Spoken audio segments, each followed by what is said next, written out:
एक टुक्रा मासु जसले दियो, एक गिलास रक्सी जसले दियो उसलाई भोट हालिदिन्छौँ, भोट बिक्री गर्छौँ। अनि राम्रो नेताले जित्न पाउँदैन, उसले लाखौँ खर्च गर्यो भने करोडौँ रुपियाँ कमाउँछ। अनि हाम्रो विकास कहाँबाट गर्छ? हामीले त भोट बिक्री गरिसकेका हुन्छौँ नि त। अनि त्यो कारणले गर्दा यसरी हामीले अहिले दुःख पाइराखेका छौँ। बुझ्नुभयो नि? जो आफू गरिब बनोस्, जनतालाई धनी बनाओस्, त्यस्तो नेताको आवश्यकता छ। जसले रक्सी दिन्छ नि त्यसको रक्सी खानु हुँदैन, जसले मासु दिन्छ नि मासु खाने होइन। कति दिन देला? एक दिन देला, 2 दिन देला, एक दिन देला।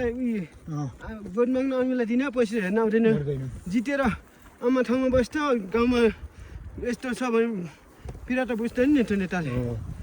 तर दुःख कसले पायो? हामीले पायौँ नि, कहिले पायौँ? जिन्दगीभरि पायौँ के होइन? यस्तै भारी बोक्नु कहिले नसुन्ने भयो। अनि भोट दिएर पनि सुविधा छैन हामीलाई। अलिकति हामीले पनि सोचिनु जरुरत छ होइन? अब चुनाव आउँदैछ नि त। चुनाव हेर्नुहोस्, आदिले माथि भारी लगेर गइराख्नु भएको छ। हेर्नुहोस् यहाँ भारी लगेर गइराख्नु भएको छ। अझै योभन्दा माथि धेरै जानुपर्छ होइन दाजु? जानुपर्छ। कति छ अझै? अझै छ।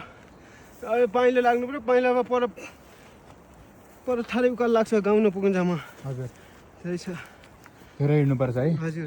अब के गर्नुहुन्छ? अनि त्यही मासुभात दिने मान्छेलाई नै भोट हाल्ने भन्ने कुरो हुन्छ कि? नाइ, त्यो हुँदैन। अब राम्रो नेता छानेर जनतालाई हेर्नेलाई दिने, त्यो खानेपिने नेतालाई नदिने, भोटै नहाल्ने भन्ने। हजुर। के छ तपाईँहरू गाउँतिर सबैजना त्यही भन्नुहुन्छ कि अथवा तपाईँले मात्रै अहिले भनिराख्नु भएको? अहिले भने अझ त भन्छन्, अझ यति पाएपछि उयो अनि उइकन दिन्छन्। हजुर। नभए गिलास दिएपछि, हजुर, एक टुक्रा मासु दिएपछि हालिहाल्छन् है? हजुर। त्यसको कारणले गर्दा सबैले दुःख पाउनुपर्छ। सबैले दुःख पाउनु।